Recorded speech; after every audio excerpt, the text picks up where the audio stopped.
Veja só essa história. Os corpos de 2 bebês foram trocados durante a liberação no necrotério do Hospital Regional do Paranoá. A confusão foi no início desta semana, mas só ontem a unidade de saúde admitiu o erro e disse que a troca aconteceu porque os nomes dos pais das crianças eram parecidos. Acompanhe agora na reportagem. A diretoria do hospital identificou a falha no procedimento de liberação dos corpos dos bebês. Durante uma entrevista coletiva, o diretor da unidade explicou que Francisca Nalane Fabrício deu entrada no hospital sem saber que estava grávida e o feto não resistiu. Já o casal Fabrícia da Silva e Francisco Faustino perdeu o bebê no hospital com 37 semanas de gestação. O bebê de Francisca chegou a ser enterrado no cemitério de Planaltina. Uma das famílias solicitou um sepultamento social. O agente social veio buscar o natimorto e essa conferência foi falha. Essa conferência ele acabou levando pela proximidade dos nomes, nomes homônimos, bateu o olho, olhou, achou que leu uma coisa e provavelmente leu outra e acabou levando o natimorto errado. O diretor do Hospital do Paranoá explicou que o caso foi encaminhado para a corregedoria e prometeu que a exumação do corpo já enterrado será feita com urgência. Além disso, as 2 famílias vão receber apoio psicológico pela rede pública. E estamos, junto com a Polícia Civil, cobrando agilidade na exumação do corpo que já foi enterrado, para a gente poder fazer devolver para essa família, para ela poder fazer o sepultamento do natimorto correto. O corpo do outro bebê continua no necrotério da unidade, aguardando um posicionamento do IML para ser liberado. Depois de admitir a falha, o diretor do hospital disse que será feito um treinamento com a equipe para evitar novos erros no processo de liberação no necrotério. O próximo governador do DF terá um orçamento de quase 40 bilhões de reais em 2019. A aprovação da Lei de Diretrizes Orçamentárias na noite desta quinta-feira marcou o encerramento das votações na Câmara Legislativa neste semestre.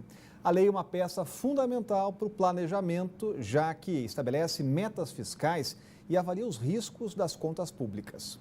No último dia de sessão plenária na Câmara Legislativa, o clima foi tranquilo entre os parlamentares. Isso porque muitos dos projetos que estavam sendo votados já haviam passado por análise e votação em primeiro turno no início dessa semana. Nós tivemos uma votação extensa na terça-feira, adiantamos muitos assuntos. Apesar do clima mais calmo, diferente de muitas das sessões dos últimos anos, o que não faltou foi projeto para ser analisado. Isso porque uma manobra do governo irritou os parlamentares. O GDF enviou mais de 10 propostas de última hora para serem votadas. O deputado Reginaldo Veras era um dos mais exaltados. O governo encaminhou em regime de urgência, não dando aos deputados o tempo hábil para que eles fossem analisados com seriedade. Eu, particularmente, vou votar contra vários deles em virtude da intempestividade em que os projetos foram aprovados, que não dá tempo nem a gente analisar o mérito. Só que esse tipo de manobra do GDF não é novidade entre os parlamentares. Existe uma prática que de todos os governos que já passaram pela Casa Civil, que espera exatamente o meio do ano, quando é para votar LDO, manda projetos de interesse dele de última hora e depois manda também no mês de dezembro, quando está encerrando o ano legislativo. Todos os governos fizeram isso e esse aí também está fazendo. Antes do recesso, os parlamentares tinham ainda uma missão importante: a votação do orçamento para 2019, elaborado pelo Buriti e que será herdado pelo candidato que for eleito em outubro deste ano. Um dos temas mais debatidos entre os distritais e de maior interesse do governo era a situação da Arena Plex, o complexo de estruturas, entre elas o Mané Garrincha, que deve ser administrado pela iniciativa privada. O tema ainda será muito discutido pelos deputados futuramente. A maioria dos deputados aqui entenderam que realmente é um custo muito alto manter todo aquele complexo esportivo ali e é preciso realmente que se crie uma parceria público-privado. Lógico, preservando o que é direito do público e que a iniciativa privada possa realmente ajudar a manter todo aquele complexo esportivo. Orçamento aprovado, agora começam as férias dos parlamentares. A gente vai conversar com o Cláudio Humberto, já está com a gente por aqui. Muito boa tarde, Cláudio. Muita grana aprovada no orçamento, mas também tem muita coisa para pagar, né? Exatamente. Olha, a gente precisa reconhecer que no caso da Câmara Legislativa, os caras trabalharam direitinho esse primeiro semestre. O mesmo não podemos dizer da Câmara dos Deputados. Lá foi uma vagabundagem ampla, geral e irrestrita, desde o começo do ano, né? Mas no caso da Câmara Legislativa, a gente percebe que, apesar do esforço de alguns deputados lá, a Câmara não tem o protagonismo de antes. no sentido de fazer valer a sua vontade como poder legislativo. Hoje, por exemplo, o Tribunal de Contas do Distrito Federal, que é um órgão de assessoramento da Câmara Legislativa, tem um protagonismo muito maior, pelo menos na capacidade de atrapalhar o governo, não é? E as obras públicas e, por exemplo, a parceria público-privada de gestão do Mané Garrincha, que foi mencionado na reportagem. Quem faz o protagonismo para atrapalhar isso não é a bancada de oposição ao governo na Câmara Legislativa, mas sim dos conselheiros do Tribunal de Contas. O que a gente precisa, o que a sociedade precisa é, de uma maneira geral, discutir essa história de recesso. Por que é que algumas categorias profissionais, por que é que o Poder Legislativo e até o Poder Judiciário têm direito a recesso? Todos temos direito a 30 dias anuais de férias. Por que é que deputado e a magistratura têm direito a dois recessos anuais, né? Recessos que somam muitas vezes para além dos 60 dias por ano. O país precisa que as pessoas trabalhem mais, se dediquem mais, empregue mais o seu tempo, né, e valorize até o salário, o custo que representa para a sociedade, trabalhando cada vez mais e não cada vez menos, como garantem esses recessos. Você lembrou as férias do Judiciário, Cláudio Humberto, está começando, recesso no Supremo Tribunal Federal. Na pauta, a contribuição sindical nesse último dia, que deixou de ser obrigatória com a reforma trabalhista.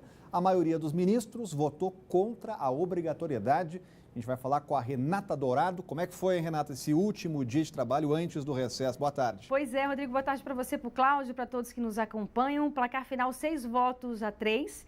6 ministros, portanto, se posicionaram contrários a essa obrigatoriedade. 2 ministros não participaram, não estavam presentes, os ministros Celso de Mello e Ricardo Lewandowski. Essa sessão começou ontem. O primeiro a votar foi o relator do caso, o ministro Edson Fachin. O voto dele foi favorável à obrigatoriedade dessa contribuição sindical. Então, o fim dessa obrigatoriedade veio com a reforma trabalhista, agora, no governo do presidente Michel Temer. Até então, todo trabalhador tinha que contribuir com o sindicato. Como é que era essa contribuição?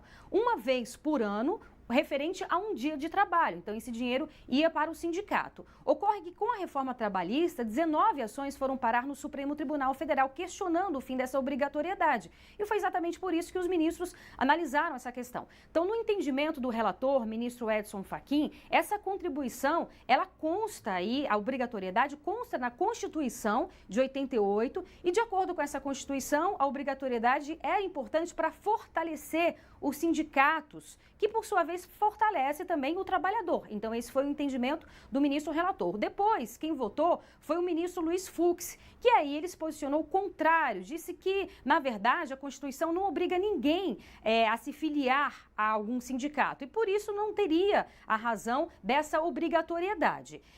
Alguns sindicatos vêm se manifestando, muitas dessas ações, 19 ações, são também de sindicatos. Por exemplo, a Força Sindical fez um levantamento e ela disse que desde o fim da obrigatoriedade, a arrecadação dela diminuiu em 90%. Então, enfraquece também esse poder que o trabalhador tem de negociar junto com os patrões. Então, esse é o entendimento dos sindicatos. Mas, como a gente disse, essa sessão retornou hoje, nós temos imagens aí dessa sessão. Aí os ministros votaram, o placar foi o seguinte: quem foi contra? Aí você vê o ministro Alexandre de Moraes, que foi contrário à obrigatoriedade. Depois dele veio o ministro Barroso, Gilmar Mendes, Marco Aurélio e Carmen Lúcia, além do ministro Luiz Fux, também contrários à obrigatoriedade.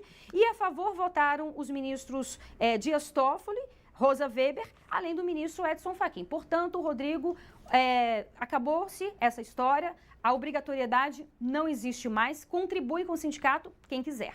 Obrigado, Renata. Cláudio Humberto, ponto final nessa questão, não tem mais como reverter isso, né? E ainda bem, né? E essa é uma derrota do atraso, é bom que isso fique claro. Quando a gente vê entidades sindicais reclamando que o faturamento caiu 90%, são entidades que não são representativas. Eles temem ou temiam isso que aconteceu, o fim da obrigatoriedade, porque perderam uma montanha de dinheiro, né? No Brasil, como a gente tem explicado aqui já em vários comentários, no Brasil, criar sindicato virou um grande negócio. Então, um bando de pelegos oportunistas foram criando sindicatos, fundando sindicatos à torto e à direita. Hoje são mais de 17 mil, 97% de todos os sindicatos existentes no mundo. Por quê? Porque aqui no Brasil virou mesmo um ótimo negócio.